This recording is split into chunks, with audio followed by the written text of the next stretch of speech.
This program is brought to you by Emory University.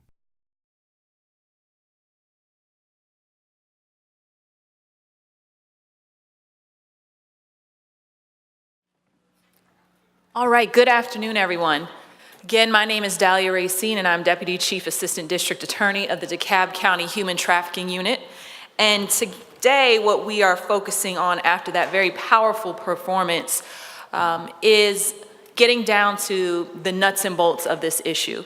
So the panel that we are going to discuss now is a view from the bar and what attorneys want judges to know about the prosecution of human trafficking cases. And so there was one caveat that I could not keep the mic for this session, so we will be asking questions of the entire panel. Today with us, you did hear the panelists called up, but just to give you an idea of who is here with us today, first we have Judge David Emerson with Douglas County Superior Court.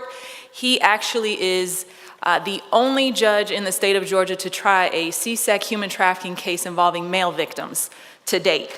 We also have Jennifer Hendy, who is an ADA with the Gwinnett County District Attorney's Office, who has also prosecuted human trafficking cases. Next, we have Jeff Ertl. Did I say that right? Perfect. And Jeff is a senior litigation attorney at the Federal Defenders Program. And finally, we have Honorable Sherry Boston, who is the Solicitor General in DeKalb County and the District Attorney-elect of DeKalb County. So thank you all for being here. I want to start out with just letting the audience know the efforts that are going on statewide to educate prosecutors about this topic. The statewide task force, which is led by the CJCC, Michelle Anderson, who is out there in the audience, we have formulated through the law enforcement unit of that task force a curriculum, an 8-hour curriculum that Kamala spoke about earlier today, and we've taken it all around the state to educate law enforcement and prosecutors on how to handle these cases. So there are efforts that are going on statewide, but for those that feel that their jurisdiction may not have enough education on this, specifically their prosecutors, their law enforcement, please reach out to Michelle Anderson, who did raise her hand, sitting right front and center, to get more information on how to conduct trainings in your area. But let's talk about the realities of trying these cases now. Judge Emerson, I want to start with you. Can you please give the audience a little bit of background about the case that you presided over and kind of some of the difficulties, challenges, as well as interesting facts that kind of happened throughout that trial? Sure. It was just starts off as an ordinary looking case. I had 2 defendants in the case, and the name of the case is the State of Georgia versus Steve Lemery. That's what's in the Court of Appeals. He did appeal and it was all affirmed. The case is over with, and I'm not aware of any pending proceedings. Y'all know we're not supposed to talk about any pending cases, so I'm pretty much going to limit most of what I say just out of prudence to what is in this Court of Appeals fact statement. But I had 2 defendants. Case was indicted in April of 2011. One of the defendants, as I said, his name was Steve Lemery. Mr. Lemery was an ordinary looking citizen in Douglas County. That he lived in a suburban neighborhood, kind of a middle price neighborhood, a little bit older area. He had a wife, he had 2 children, and so looks could be deceiving. He was actually a retired naval veteran, was drawing $4,500 a month on a Navy pension. And inside the house, there were incredible things going on. It was actually an active prostitution. He had one guy there that was just selling himself. The second defendant in the case, his name was Christopher Lynch. He would plead guilty to pandering by compulsion, sexual exploitation of children, and pimping a person under the age of 18.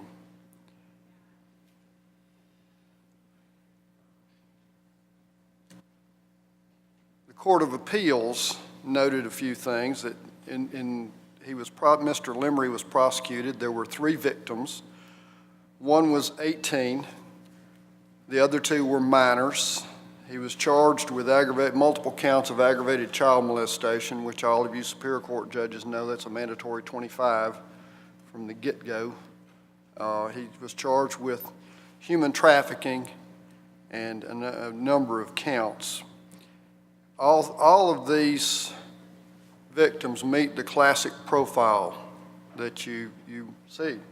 They were, runaways, rejects. They were young men whose sexual identity was, I'm not sure exactly how to express it. They were struggling with their sexual identity. He would pick them up, he'd make contact with them over social media. One was from South Carolina, one was from Alabama, and I don't remember where the third one was from. He would provide them food, gifts, shelter. He had a Mustang that he would impress them with. He lied to them about his age, telling them he was much younger than he actually was. In one case, the appeal in one of the cases was over the adult, the 18-year-old, and the human trafficking aspect of that. He promised him, they were in what the victim thought was a loving relationship. They were a couple. Even though Lemery had his wife and 2 kids living there, but she was living in a separate bedroom with her boyfriend. I don't know the exact dynamic of all of that, but basically through emotional and financial manipulation, he would persuade RM and another victim to actually prostitute themselves. He basically told RM, they had a loving relationship for about 4 months, but he got tired of him, introduced him to other forms of sexual conduct, and then eventually insisted that he had to prostitute himself on Craigslist. And so he was hauling him all over Atlanta for connections.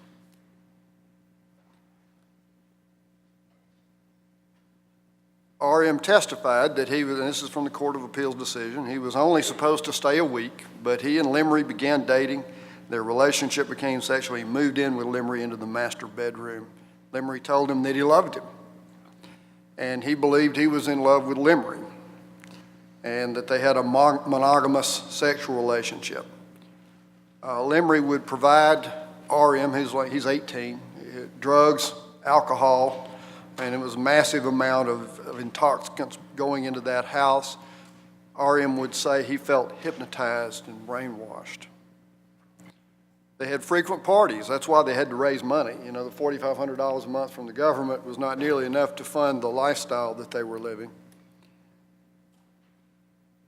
And eventually, of course, RM got addicted to drugs and was demanding, having a physical need for drugs.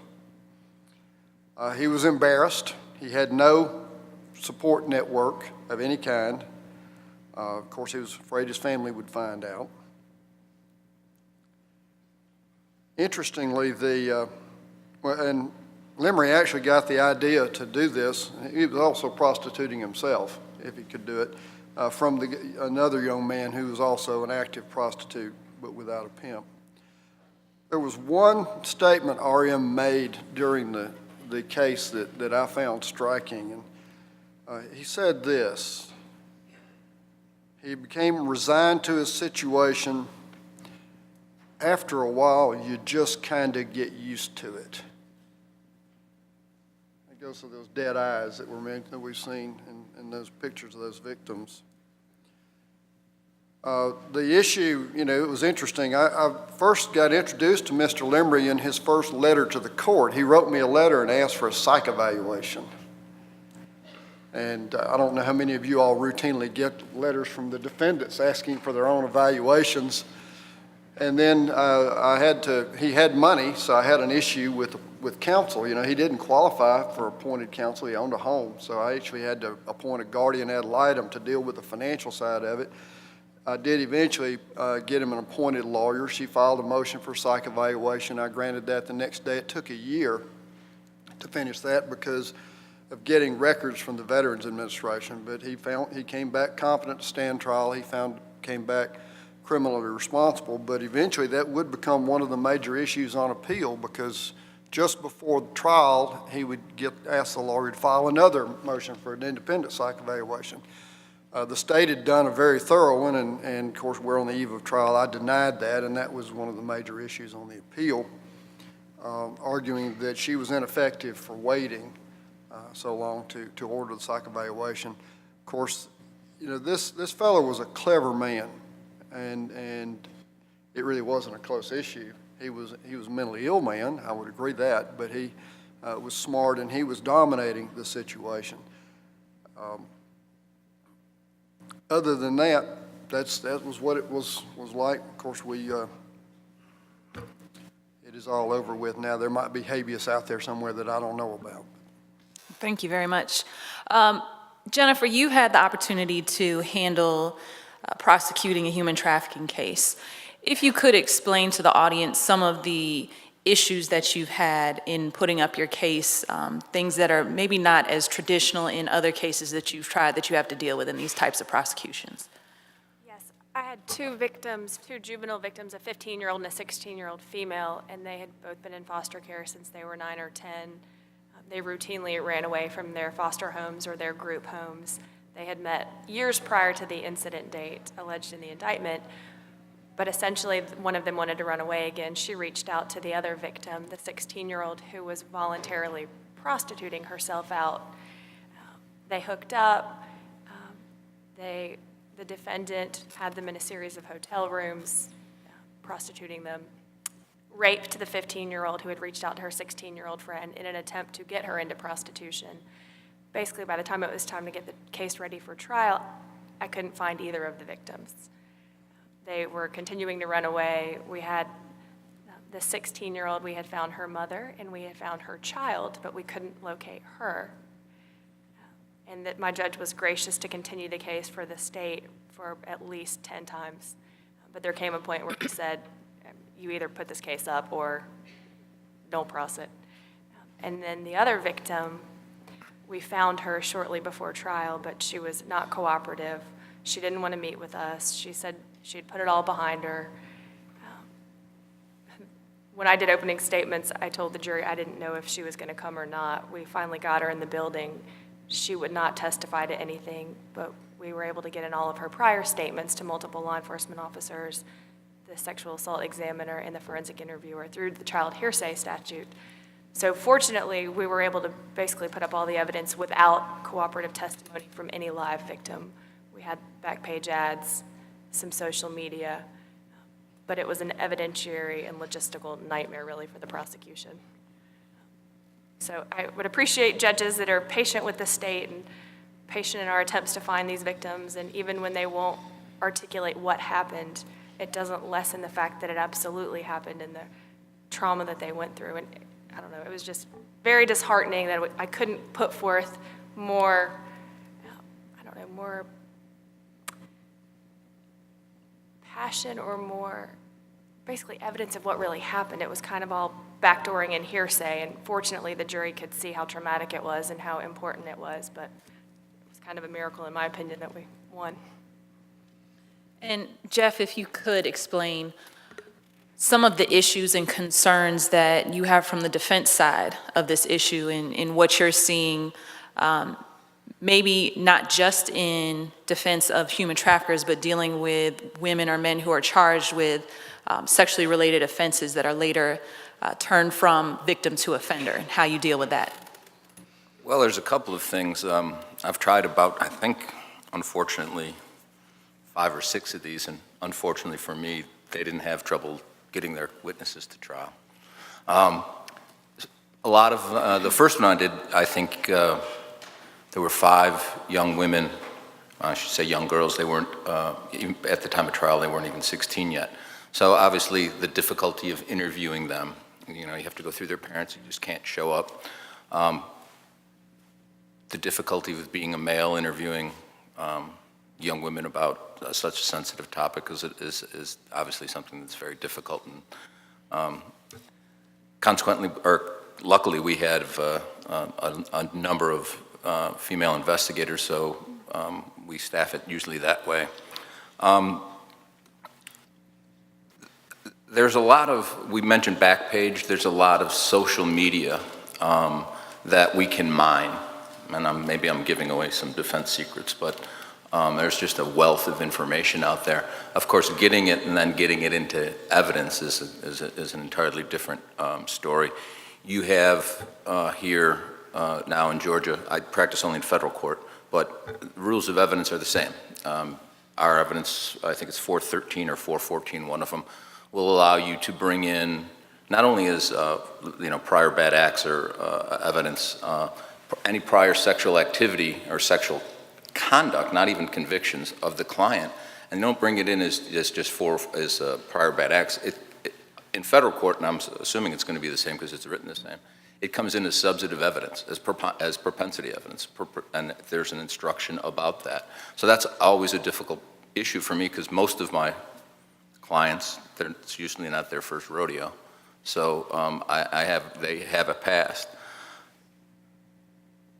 All of them, every one of the cases, and I've handled probably a dozen, but 5 or 6 have gone to trial.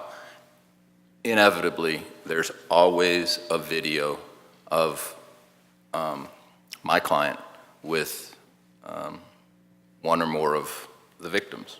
If the victim is under 16 or under 18, it's child pornography. And there's a whole another set of charges as if they need more. So there are a whole host of problems that you have to, that the defense has to sort of walk around.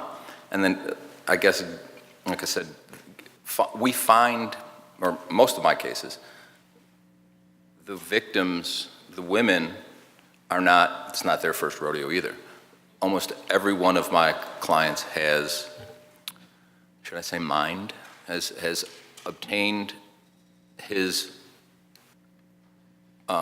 girls, women, through trolling through Backpage or Craigslist or some other media. So they're not coming into this sort of with clean hands either. Of course, the rape shield law doesn't necessarily let you get into that, but you'll often find we've got statements where they'll deny having been involved, and now does it come in as credibility? And that's the kind of battles that we're having evidentially. I find that I have a whole bunch of stuff to say and a whole bunch of stuff to impeach them with. The problem is getting it before the jury. For those that don't know, can you just clarify the significance of Backpage and Craigslist and how that plays into human trafficking? It's huge. That is, I don't have any cases where the girls are out walking the streets. They're holed up in a hotel room. There are Backpage ads with pictures. I think there's some code involved with the way the letters and the numbers that they use. And then they have in-calls and out-calls. They're coming in, and in-call is the person comes to the hotel room, and out-call is the pimp will drive, or a pimp surrogate will drive one of the girls to the hotel. So consequently, there's mountains. Every one of these cases now has tens of thousands of pages of discovery, because I get all the Backpage ads, I get all the hotel records, I get all the phone calls, and I get the bank records, and it's something that probably 10 years ago was a very simple discovery case now is mammoth. And Sherry, if you could explain, through the solicitor's office, you have implemented a program, the Phoenix program, that deals with these young women that are arrested on these prostitution charges, and the Diversion program that's been created. Can you just explain for the audience some of the aspects of that, some of the successes and failures, just kind of giving a general overview of that program? Sure. We have implemented a program in the solicitor's office called Phoenix, and I think that it's in your materials, a little of an information sheet about our program. And it is a voluntary diversion program that is aimed to assist women that have been sexually exploited or looking for a way to leave a life of sexual exploitation. And generally, that manifests itself in a woman being arrested for prostitution. It doesn't have to be the only charge, but generally this is how we find our participants, because many of these women who are prostituting themselves started out as victims and or still potentially being victimized as young adults. And so our program is meant to find a way to remove them from that life and to give them the information that they have. And I saw Judge Keisha Story out here in the audience, who before she became a judge was instrumental in helping us to start this program in DeKalb County. And I think that we are the only state court in the state of Georgia that currently has a standalone program in misdemeanor land for this type of charge. So we're pretty proud of it, but we'd love to see these programs across the state. In it, our participants get group counseling, life skills, education, information about safety and around sexual activity, job skills, basic needs, and accountability. While they're in the program, they do things like community service. We help them get a GED if they've not done so. Our program is completely free. There's no charge to be in the program, and the services that we offer are also free of charge. And we fund these programs through grants and through community partners. So it's not easy to pull together a program that is free, but it's doable if you can get the right partners to the table. And there is a lot of grant money out there in the world to help supplement these programs.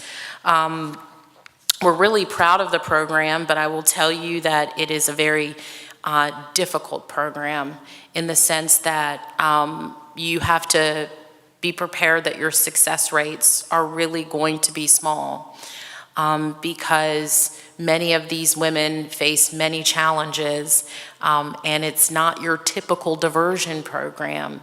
It is a program where people are dealing with issues that have potentially been lifelong, of abuse, both physically and sexually, sometimes prior to even being exploited by a stranger, a pimp, or a trafficker. They've already been exploited by a family member. So they face very unique challenges.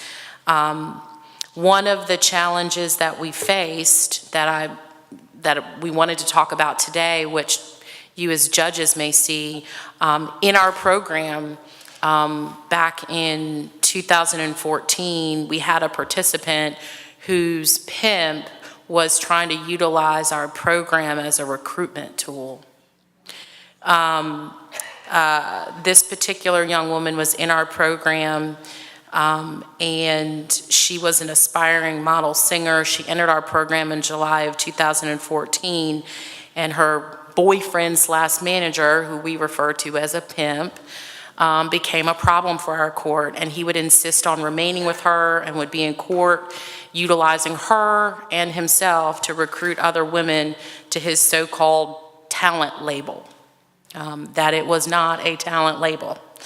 And so one of the issues we faced was you as judges have a responsibility legally to have open courtrooms. And so our judge that presided over this calendar was faced with the proposition that they could not close the courtroom because of rules governing judges and open access. But we legitimately had an issue where we had someone that we knew was using our program to engage women. And so one of the things that we do in our court as a fix is that every person that comes into the court with our participants, family members, friends, their support system, we now ask them to identify themselves to the extent of, who are you? Could you tell us who you are and how you are supporting participant X? And so our judges did agree to do that because we felt it was in the best interest of the program.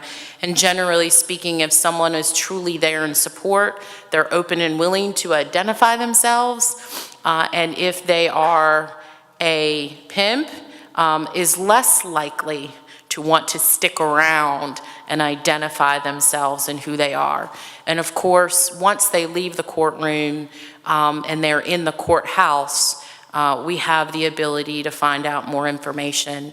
And for some time, we did utilize an investigator who remained out in the hallway to deal with any potential issues. But these are challenges that you will face. And unfortunately, with that particular woman that was in the program, ultimately we had to remove her from the program because he was continuing to use her to ask the girls questions and to continue to recruit them, and she unfortunately became a danger to our other participants. So these types of courts are great for identifying even potential witnesses in human trafficking cases, but more importantly, we want to make sure we provide them with the services they need as we try to identify the difference between victim and defendant, defendant and victim, and oftentimes they are really both, but at the end of the day are victims. And so we want to do all we can to get them back on the right path. And Sherry, could you briefly describe how difficult was it to get the bench to buy in to this program? I will say this, it actually was not difficult. We have a great collaboration. In my jurisdiction, we utilize our magistrate court for this program, but this is a program that if you have the buy-in of your elected Solicitor General or DA, depending on your jurisdiction, you can create this program. You can't do it without them because it is, if you want to make it a diversion program, which we do, at the end of the program, charges are dismissed, record is restricted, then obviously that lead has to be taken by your elected. But if you are a judge and your elected is interested in pursuing it, then you can set up this program, and it could run through state court or superior court. For purposes of our jurisdiction, it's run through our magistrate court, and all of my state court judges are fully in support of the program and the things that we are doing, because they know that ultimately what we're trying to do is help women that have been exploited and get them turned around and hopefully out of the sex trade. Jeff, I want to follow up with you. Could you kind of give us an overview of, I want you to be the voice of the entire defense bar right now, but if you could give an overview of kind of defense perspective on these type of diversion programs, and if anything exists similar on the federal level for young women that are suspected to be involved in trafficking but have some type of charges. There is a program, and unfortunately I am not that familiar with it. Gentleman on the next panel, Nathan Whiteman, who's with the FBI, would know that a lot better. But they do that, they offer it, and it's a sort of, and of course we use, as the defense bar, we use the fact that the government is offering them some benefit, and that benefit is usually expressed prior to trial. And of course, we, as defense attorneys, attempt to use that to show that the government is buying testimony.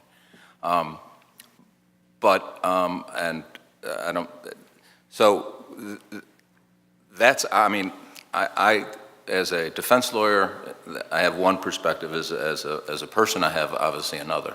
And I guess defense lawyers aren't necessarily people, so. I think, from my perspective as a person, and dealing with a lot of these young women, it's sad. I mean, they've been abused by family, by friends, by strangers. I mean, I'm glad that there's something out there. My experience is that even though they're offered these programs, again, through social media, we'll often find, as a matter of fact, I'd say probably better than half of the time, at the time of trial, they're engaging in prostitution again. My feeling is we need to put more money and effort into programs like that than we are. I mean, I think if we can make, if we can make these women stronger, I think is what it was. They're not going to do they're not going to fall victim to the persuasion, if you will, of the pimp. So I think it's a great program. I wish there was more. I don't think the federal program has anything as detailed as that.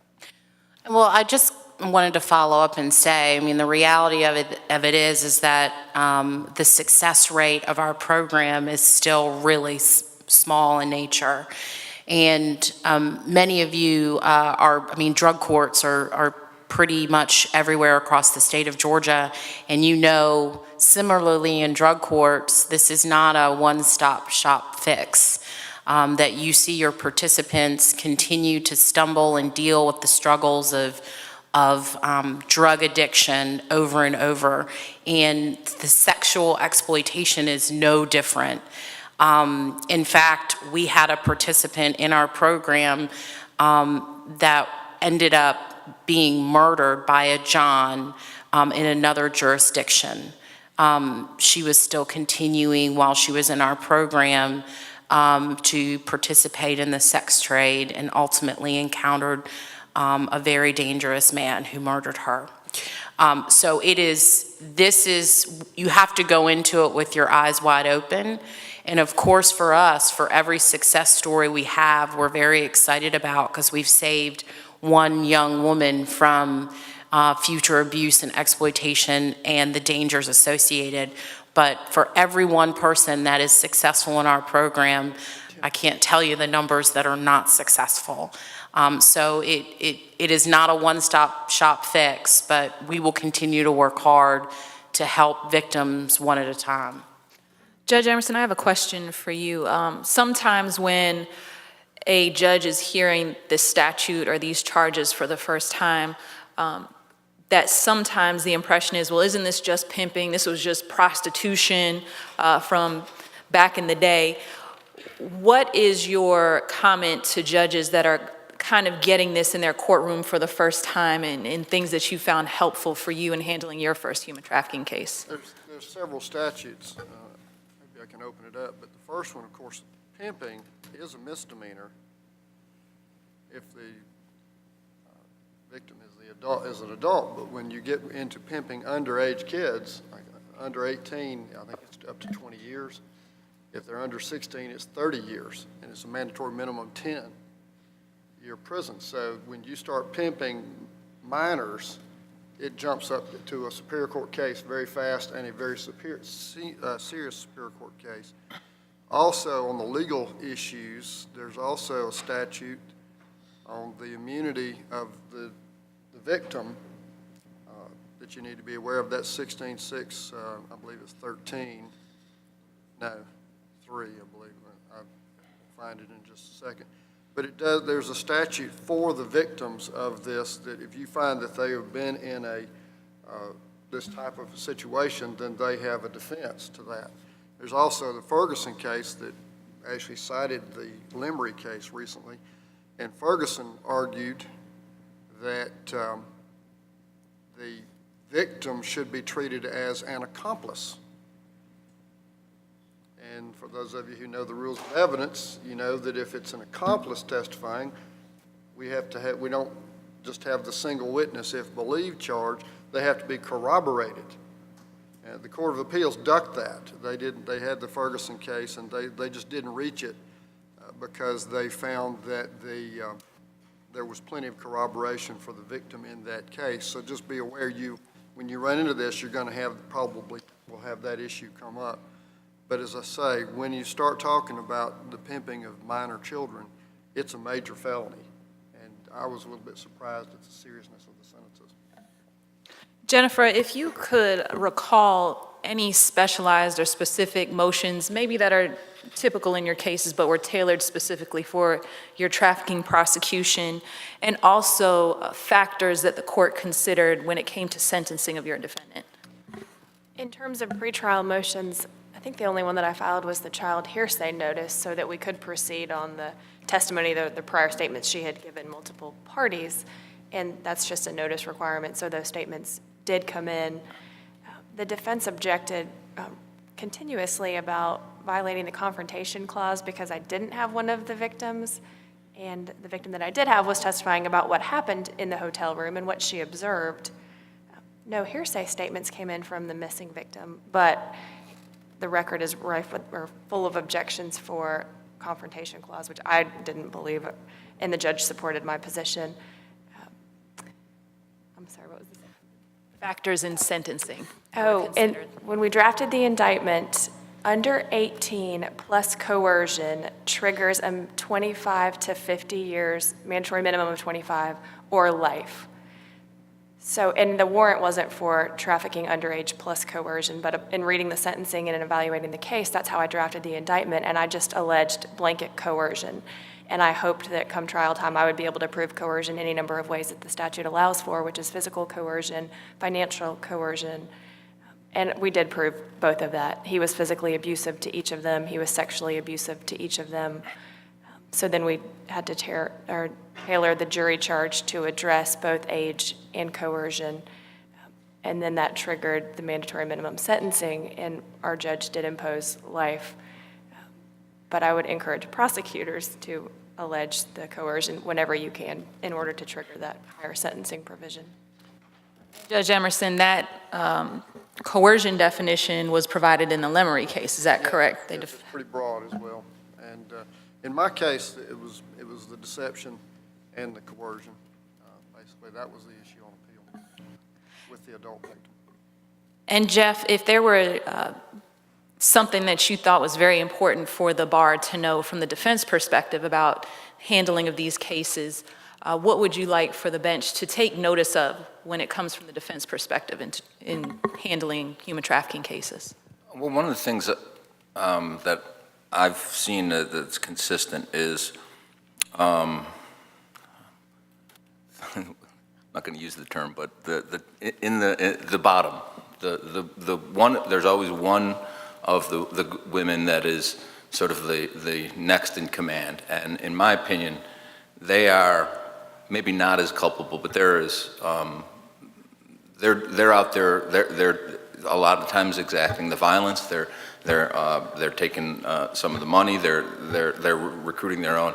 They're not being treated, and I don't know if it's at the bar or by the prosecution. They're not being treated as I guess accomplices. I think they should be.